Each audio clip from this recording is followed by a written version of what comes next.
A few days ago, I had the honor of presenting the report of the Planning Commission on the second 5-year plan to this House. On that occasion, I said something about the preparation of this report during the last 2 years and more. The report is a fairly formidable volume to look at, but perhaps if all the papers that were prepared in connection with this report during the last 2 years were piled together, they would be something in the nature of 100 times this volume.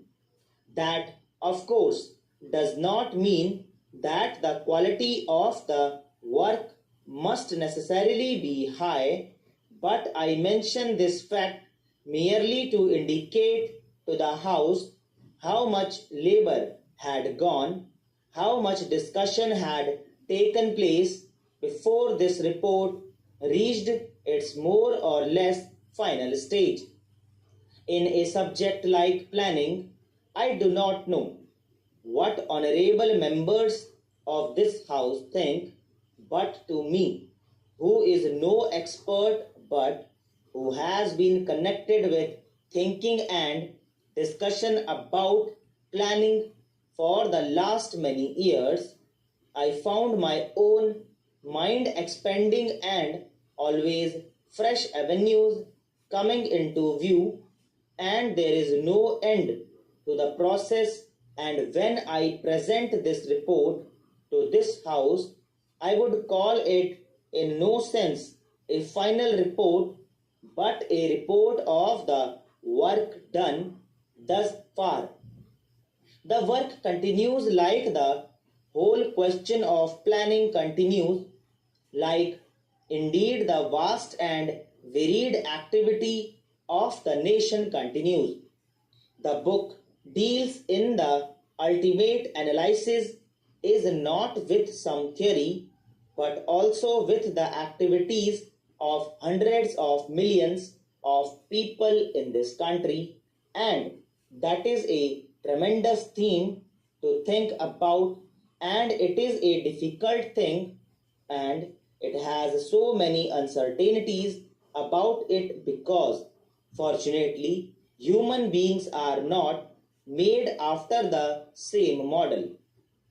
Each human being is an individual who thinks, who acts somewhat differently from others.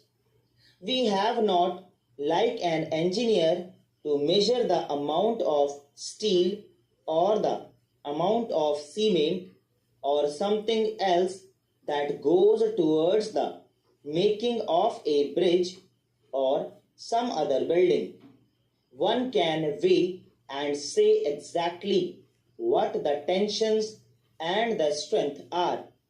Human beings being different, we cannot lay down any hard and fast rule about it that 100 or 1,000 human beings will produce this or that result, and therefore this uncertain and fascinating factor comes in, which makes human beings more important than other things in this world. But that makes planning also difficult with a large number of uncertainties about it. That would be so at any stage, but more so at this stage in our country and in the world, when everyone who looks around is conscious of revolutionary happenings, changes continuously taking place almost in any respect, but, if I may say so, most of all in regard to technology, the changes in technology and technology ultimately affects human occupations, human life, the social structure. Now, it is obvious that the pace of change in technology has been tremendous and stupendous. That pace has not affected us very much in India, Thus far, it is affecting us more and more. Even so, our lives in this country are governed so much by the consequences of science and technological growth. Most things that we do are somehow concerned with them. Now they are concerned with them. Therefore, they will be concerned even more by the changes in technological growth. Everybody knows how these changes in technological growth are advancing and affecting, if I may say so, the science of war. We have to deal with atomic energy, the atomic bomb, the hydrogen bomb, etc. One does not realize that even in peaceful evocations, the changes are progressively almost as big. They do not create such a bang as that atom bomb does, but in effect, the coming of atomic energy is likely to produce enormous changes. That is, it will bring in all kinds of new supplies of power, which will make a great difference to any problem that we face. But apart from atomic energy, the other changes in technology are very great, and they are continuous in affecting anything that we need. If we have a machine made, any big machine, by the time it is ready, it is slightly out of date.